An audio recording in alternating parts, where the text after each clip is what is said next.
Who wants to talk about sharing?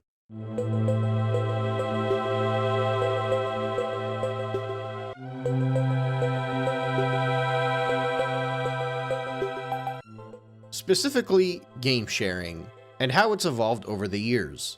I posted a video about the virtual cards a few weeks ago, and I found that a lot of people don't really understand what game sharing actually is or how it works across different consoles.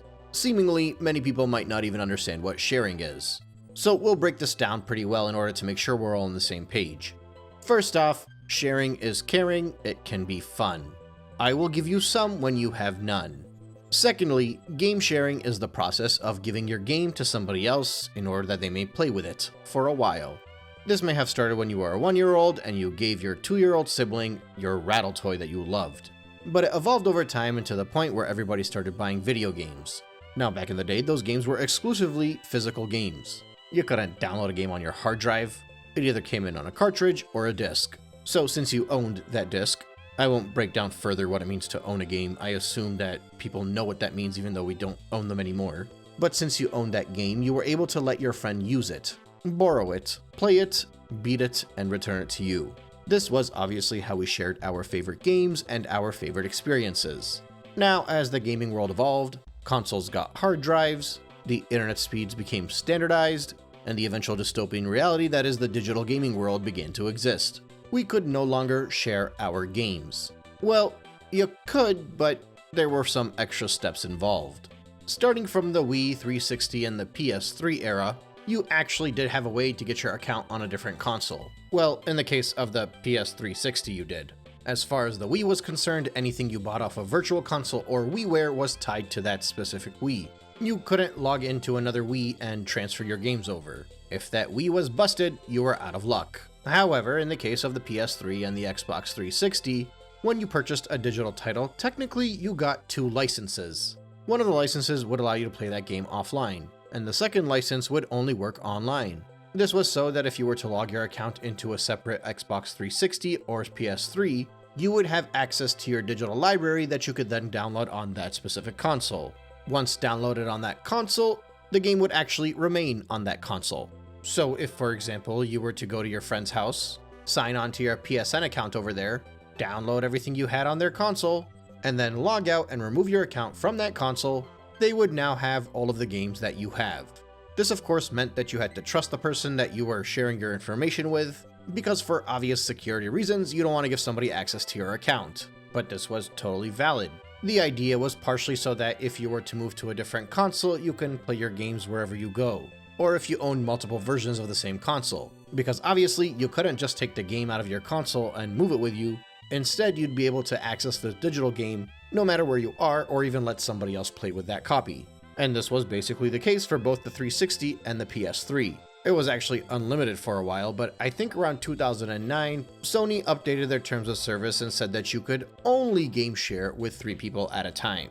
And many people online were actually up in arms about this. This sort of evolved over the course of the next generation. Well, for the PS4 and the Xbox One at least. For the Wii U, Nintendo was pretty strict about not allowing you to access your games on a different console, but they did slightly improve from the Wii in that if your console was to suddenly combust into flames for whatever reason, your digital library was technically tied to your NNID, or Nintendo Network ID, which was an ID that was tied specifically to the Wii U.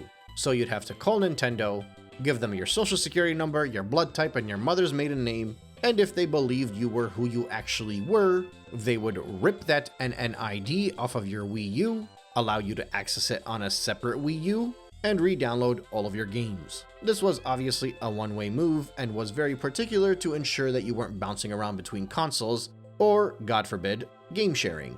For the PS4 and the Xbox One, however, this just kind of became a regular part of life. The digital licenses still basically operated the same manner, and the instructions were more or less the same off of both of those consoles. You would log your personal account into another console, set that console as the primary or the home console for your account, and then you didn't even have to remain logged into that one. So now on the home console, regardless of which account that you're using, the game is accessible. And on whatever other console you're using, as long as you're online with your personal account, you can still access the game. You can play simultaneously with the other account. You can even go online with that same person, both playing the same game at the same time, and play for endless hours. The logic here is obviously if you were to have two consoles in the same house, you'd be able to play together. Now, obviously, a lot of people get weird about this, and I'm weirded out by the fact that people get weird about this.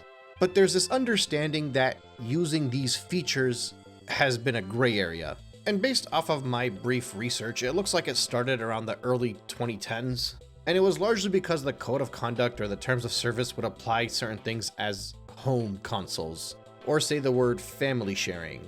So now you get these people that are just so good at following rules that they feel like even if there is no rule, they're going to follow it because they feel like it should be a rule, and that makes them feel better about themselves by following this rule they made up in their head. Initially, many people had thought they were gaming the system. Many people would even stay silent about it because if they spoke about it online, they would get bashed. Some would be afraid that Microsoft or Sony would find out and they would get in trouble. But over time, it just kind of became an understanding. And now it's just basically common practice. All of it is common practice. Even the people who still to this day say it is firmly discouraged by Sony and Microsoft because if you do this, you're a very bad boy. But there are virtually no punishments for this. And really, the only risk is your own security, which is a big risk, but it's always a risk. Now, for the sake of this discussion, not going towards something of legalities or terms of services or codes of conducts, I'm willing to yield that if you think this is something that is illegal or immoral, that being sharing with somebody that's not part of your family nor lives in the same house as you, I'll give you that for the sake of the discussion. But even despite that, you're able to share the games along multiple consoles that you yourself own. And if you, for example, had a spouse that games, some children who game, you'd be able to access the games across the different consoles and play together. That, I think, is the most skeletal benefit of this that we can kind of agree on. And this is not limited to just digital games, this is including subscription services, your PSNs and your Game Passes. As long as you follow the instructions set up on whatever device that you happen to be using, there is effectively a way to game share, a way to allow multiple people to play on the game at the same time, and it is something that is very much known to Sony, very much known to Microsoft, and even very much known to Nintendo, because this would eventually become a feature on the Nintendo Switch. A feature that was actually marketed on their own website. And on their own website, they would specifically teach you how to simultaneously play with a different Switch, using a single copy of the same game. Many people obviously did not know this because Microsoft and Sony and Nintendo don't want to push this feature. They obviously want more people to buy the games, but this is still a feature that they allow. And in the case of Nintendo, there are actually representatives who have specifically told you you can play simultaneously with a second Switch, with no mention of if they were your sibling, if they were your spouse, if they were your child, if they lived in the same house. None of that mattered. In fact, over the past 2 weeks, some people have actually came to me and told me they specifically spoke to a customer service rep, asked them if they would get banned for game sharing with somebody that is not related to them and didn't live in the same house. And that representative would not only tell them that it was okay to do so, they would even link them the instructions of how they can set up the accounts in order to make sure they can play the game together, simultaneously, on 2 Switches with 1 copy of the game. Digital copy. There was no loophole. There was no workaround. This was a feature. I just feel like it was very important for me to stress all of that because after the last time I talked about the virtual cards, it seems like there was a lot of confusion about this. And if you don't believe me, go look up the videos on Good Vibes Gaming, go look up the videos on Nintendo Life. The only difference between what I am saying and what they were saying is they still jokingly, tongue-in-cheek referred to it as a loophole. Because, you can't make Nintendo look too bad. Now, obviously, we can speed through most of this. It's been discussed over the past 2 weeks. I myself discussed it. They took away the old game sharing feature, introduced the virtual cards, which is objectively a worse feature if you're sharing with somebody that you know. I could be mistaken on this, but I think there was one actual benefit to it, is that you don't have to log into the account you're sending it to, but for everything else it's worse. That person has to be in the same room as you, or is it the same Wi-Fi? I can't remember the exact details, but I know that when you lend them that virtual card, they gotta be next to you, and during that time you can't actually play the game on your own console. It's a much inferior version of game sharing, and I can't even call it archaic because the early versions of game sharing were way more advanced than this is. Now, in fairness, Nintendo said you can opt out of the virtual game cards so you can use the old style of game sharing, effectively implying that nothing would change, and it turned out to be a lie because even if you were to opt out of the virtual game cards and game share the original way that you could no longer play online with somebody simultaneously with one copy. That was the whole lie that Nintendo did a couple weeks ago that everybody was talking about, myself included. Now, beyond all of this, Nintendo has a new feature. A new feature that they referred to as game sharing. Yeah, the virtual cards where you actually share your games, that's not the game sharing. This is the game sharing. By Nintendo's own definition, with the Nintendo Switch 2 system, you can use game share to share supported games with friends and family, even if they don't have the game. Everyone can play together. That sounds amazing, right? It almost sounds like game sharing. Mind you, this is only available on the Nintendo Switch 2, not on the Nintendo Switch 1. So this doesn't apply to you if you had the Nintendo Switch 1 and suddenly had to buy more copies of games because your kids can no longer play together like they've been playing together for the past few years. So with Nintendo Switch 2's new game share, many people have compared it to the Nintendo DS lineup's download play feature, or even to an extent some of the Game Boy Advance games that allowed you to play multiplayer with only one cartridge. Generally, this would lead to a limited form of that game, so for example, if you're playing Mario Kart, you will limit it to a single player, but this is kind of what it's being compared to. Now, the virtual game cards and this game share are being advertised a lot more than most other game sharing capabilities that have occurred on previous systems, including the Nintendo Switch 1. And it's clear because this is a very limited version of game sharing, and this version of game sharing, unlike many versions before it, is just about entirely not a replacement for buying 2 copies of a game. What I mean by that is similar to using the virtual cards. When you're using game share, there is basically no scenario in which you can do something that would effectively replace having 2 copies of the same title, with a minor caveat, and I'll get to that caveat. So first and foremost, this does not lend the game to the other person in any way, shape, or form. As we've already established, that's limited to the virtual game cards, which has to be done when you're next to somebody. Or, disable the virtual game cards so that way you can use the old style of game sharing minus the simultaneous play. But whatever. Instead of sending the game to somebody else, this would allow them to join you in your multiplayer session. Think of it as something similar to hosting an online gaming session with Nintendo Switch Online. But obviously with NSO, everybody's subscribed. In this case, you just need to own 1 copy of the game and you can invite people into your game share session. From the current reports, it's said that the game is actually streamed onto those Switches. So naturally, you're limited to everything that comes with streaming.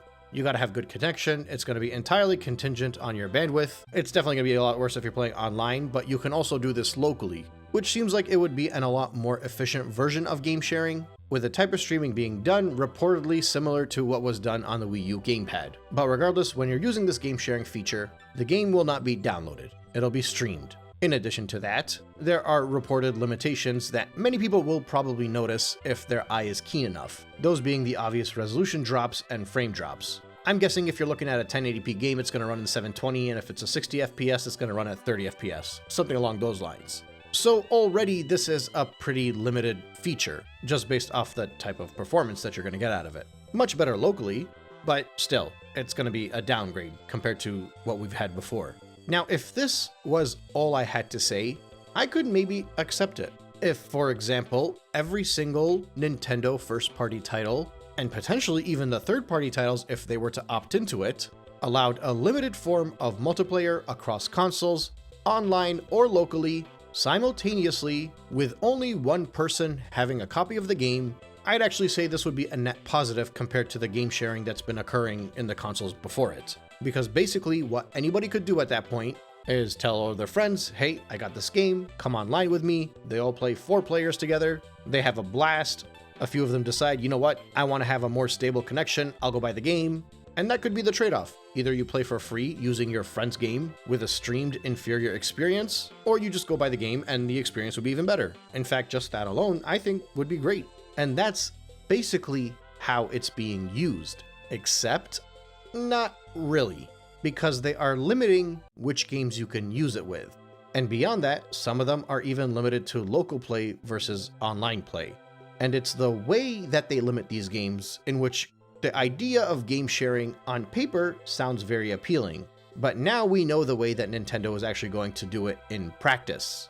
And a lot of the optimism people might have had beforehand should go out of the window. Like if in your mind you thought the worst thing was going to be that playing Smash Brothers with your friends meant that you were going to have a lower frames per second and that was going to ruin the experience, it's actually worse than that. Because all signs point to them not allowing this to be a feature for Smash Brothers, especially not online. And I think this assumption becomes very clear when you look at the current lineup. As it stands, there are only 6 games available. Mind you, these are 6 Switch 1 games, but this is a Switch 2 feature. Well, actually, because I know somebody's going to point it out, it's a Switch 2 feature in that only the Switch 2 can share. The Switch 1 can receive, but only locally, not online. So if you're doing locally, the Switch 1 can receive but not share. If you're online, the Switch 1 plays no part in this. Whether that's a hardware limitation thing or a way to kind of pressure people to upgrade because the better features are available on the Switch 2, I'm not sure. But for all intents and purposes, for the most part, this is a Switch 2 feature. And despite that, this is really only available for Switch 1 games, at the moment at least, but you think maybe they would have launched something alongside of it. In any case, the games available include Mario Party Jamboree, Big Brain Academy, Super Mario 3D World, Clubhouse Games, Captain Toad, and Super Mario Odyssey. So let's delve into what exactly they are offering to us here. Mario Odyssey, a primarily single-player game, is going to have the ability to locally share online via game chat. You can also share locally, but you could already play Odyssey with a single Switch locally, so this doesn't really help that much. But I guess it's a nice benefit locally if 2 people have a Switch Lite, for example. 1 person can control Cappy. That's what you're earning here. But for the most part, whether you're doing this locally or online, really it's just that fake 2-player mode that Odyssey has where 1 player controls Cappy and the other one controls Mario. After that would be Captain Toad Treasure Tracker. The multiplayer here is basically a co-op mode. It's not the best co-op mode, but it could be fun. The stages aren't really designed around having the 2 characters, and you would still share the same camera, but for the most part, in the same way that nobody is really dying to play Super Mario Odyssey multiplayer, especially online, Captain Toad kinda has the same issue. It's still a nice treat. Like, thanks, yeah, they did game sharing, Captain Toad benefits from this. After that would be Clubhouse Games. Now, in the case of Clubhouse Games, this is a primarily multiplayer-focused board game compilation, right? With a few minor exceptions like bowling. So naturally, this is the type of game that you would want to play multiplayer. If Nintendo was to be like, you gotta have 4 copies of this game to play the 4-player stuff in this title, I can't imagine many people would have bought into it. So actually what they did is they already allowed you to play locally with multiple Switches with a single cartridge. And this was primarily beneficial because if you were playing like a card game, for example, you wouldn't want somebody to see your hand. So while many of the games would work on a single Switch, the best way to experience this title is to all have your own screen in a lot of ways. And they know that. That's why they made it so that you can play with a single cartridge. So now they've expanded that in order to be able to do that online as well. Which, okay, credit to Nintendo. They took away from their sales of Clubhouse 51 games for the people that wanted to play it online. Beyond that, you have Big Brain Academy, Brain vs. Brain. They gave you an option to share locally.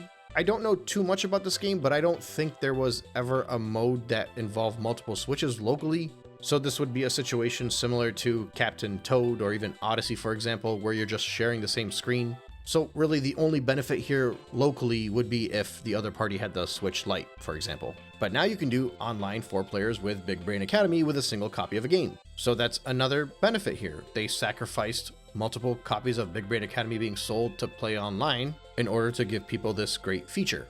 Now, in a similar manner to Mario Odyssey, they give you Mario 3D World. I'd say this is a pretty good addition. Mario 3D World is a single-player game, but it has a lot of multiplayer focus, specifically in the co-ops. I don't know if people would actually classify it as like a true multiplayer game, like it's a co-op Mario platformer. So even though it is a Mario multiplayer game, it's not like the same type of multiplayer experience that you would get from any of the party games or the sports titles. But credit to Nintendo, basically they are now giving people a chance to play this Mario 3D World online without having to buy multiple copies of the same game. The thing is, this is all very limited. In the case of all 5 of these games, the local feature adds virtually nothing. It just makes it so that you can play with 2 people in handheld instead of on the TV. And even then, you could still technically play with 2 people handheld already, like in tabletop mode or whatever. But with the performance drops and on a regular Switch, if you don't have a Switch Lite, the local sharing for all 5 of these games is really a non-factor. If you're playing Co-op Odyssey, you're better off playing on a TV if somebody's going to sit next to you with a Switch. And likewise with Captain Toad, and likewise with 3D World, Big Brain Academy, and in the case of 51 games, you're better off using the downloaded version that you could use already with the Switch 1. So locally, there's no benefit. The online benefit is primarily being able to play either these co-op campaign-focused games that aren't really that popular in co-op, with the exception being 3D World being the most popular of the bunch. But let's be real, nobody is tripping over one another to play Mario 3D World online with their friends as much as they were before. Like, it's something you might do once or twice, maybe beat the game and move on from there, but considering this game came out on the Wii U first and it's been on the Switch for a while, and now it's going to the Switch 2 with this feature, and not to mention it's already sold so many copies so people already have the game, I just don't see how generous of a deal this actually is. And if it's not these campaign co-op adventures like Odyssey, Treasure Tracker, and 3D World, it's these multiplayer-focused games like Big Brain Academy and Clubhouse 51 games that aren't like your real AAA multiplayer Nintendo experiences. Like, these are a $30 and a $40 game. Nintendo's not expecting that many more sales of people trying to play this online. If anything, it's more beneficial for them to use this because their hope is that people would figure out this is fun and buy more copies of it. There's little sacrifice for them and the potential for a lot of gain with these 2 titles. What remains now is the 6th game that they announced would have this feature, Mario Party Jamboree. Now, this is what I would say is hypothetically a very good inclusion. It is a multiplayer Nintendo game, primarily focused on multiplayer. It is a popular franchise, a popular series, and to this day has a very active online atmosphere. The idea that Nintendo is allowing you to play Jamboree with multiple people with a single copy of the game is great, in theory. Even with the streaming, even with the frame drops, it's a board game, the minigames are short, but it's a massively popular multiplayer game, so it would be so worth it to anybody to be like, yeah, that's fine. We only have 1 copy of the game, the 4 of us can play, or 2 copies of the game and the 4 of us can play. It would be a big sacrifice on Nintendo's end as far as they're concerned, because this is Mario Party and people want to buy Mario Party. This is a game that people will buy to play online. This is arguably the best game of this list of 6 that is being shown on the game sharing, which is precisely why this is the only one of the games that is only available locally and not online, because it's the only game on this entire list where in their mind they are sacrificing sales. In the 5 other games, realistically speaking, nobody's grabbing the Switch 2 and looking to buy these games so they can play them online. Or at the very least, a small percentage of the people that are actually buying these games are looking for them so they can have a good online experience. But Jamboree specifically is a game that people are going to go out of their way to play online, and especially because they're giving you that Nintendo Switch 2 edition, and this is a launch title. So the one potential sign of a generous feature towards the fan base, the ability to game share and play something in lower quality, streaming with all of the lag that comes with it, with a beat up resolution and beat up frames per second. But even then, they can't stomach the idea of somebody viewing that type of experience as a replacement for actually owning Jamboree, and they could not offer that online. They limited it to local. And oh yeah, you know what local Mario Party Jamboree is? Pointless. You can just play it on the same TV. So once again, it is a barely beneficial local multiplayer feature, but it would have been a massive online multiplayer inclusion. It would have been exactly the game sharing that I described earlier. The ability to play these games at lower quality, which would realistically get more people to buy them because they want to play it at a higher quality along with their friends. But they couldn't give you that. Honestly, all of this game sharing stuff is really only beneficial if you're exclusively handheld. That's my takeaway here. This is actually similar to the DS download play that we had back in the day. It's so that when you're sitting next to your friends and everybody only has a handheld console and you don't have access to a TV, you're able to enjoy a local gaming session. Because what they're offering online is barely worth going online for. Seriously, a very small percentage of the Switch 2 user base is going to be going online to play Big Brain, Captain Toad, Mario Odyssey, and maybe Mario 3D World if you're being generous. And even then, 3D World is an action platformer. You're going to be playing it at a worse resolution while streaming it. It's gonna suck. And this is honestly very disappointing. And it's primarily disappointing because Nintendo is really pushing it as a big Switch 2 feature, and people are eating it up. Between this game share feature and the Switch 2 virtual cards, we have gone backwards on everything about game sharing.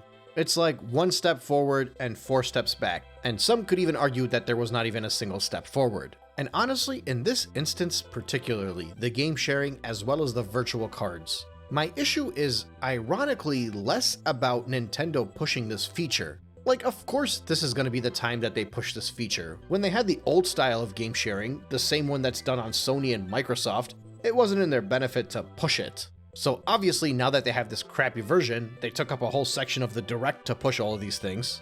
My issue is more with the people that are eating this up, as if this is a great new addition to Nintendo's lineup. And I know who it is. It's people that realistically never shared or are thinking about sharing their games at all, as well as people that are going to be buying every copy of the game they want to buy, and they're never going to be doing this whole game share streaming stuff. But they're all like, yeah, look, Nintendo's bringing back the family multiplayer experience. Here you go, enjoy it. Because they want to be on the right side of history, or whatever the weird logic in their brains are to push these features that they don't understand, and get mad at people whose Switch 1 game sharing experience was ruined by Nintendo for virtually no reason. As if we don't have a right to be mad because Nintendo literally updated their software and made our Nintendo Switch experience worse. That's very problematic as far as I'm concerned. And it's a very disturbing reality that we live in. But ultimately, I will close this off by repeating what I said earlier. All Nintendo had to do was to make this game sharing feature available for their primary multiplayer games. Mario Kart, Smash Bros, Mario Tennis, for example. The first-party titles that people are buying specifically to play multiplayer. If they had made online game sharing so that you can play those games with the players that don't own the game running an inferior version while streaming no less, I think it would have been the best of both worlds. Because I think that's what people were expecting from this. I think people were happy with this game share because that's what they thought they were going to be getting. But based off this initial pool of games, it's clear that's not what they're going to be getting. If they had done it that way, people would have praised Nintendo, and then they would have gone out and bought the games themselves so they can have an improved experience. And if they didn't buy the games themselves, then people would look at this feature as a wonderful feature for the Nintendo Switch 2 and worthy of the upgrade to the Nintendo Switch 2. But just like with everything else when it comes to this console, it's all about the greed and the refusal to give the customer even an inch. Thanks again for listening, and I will catch you guys on the next one.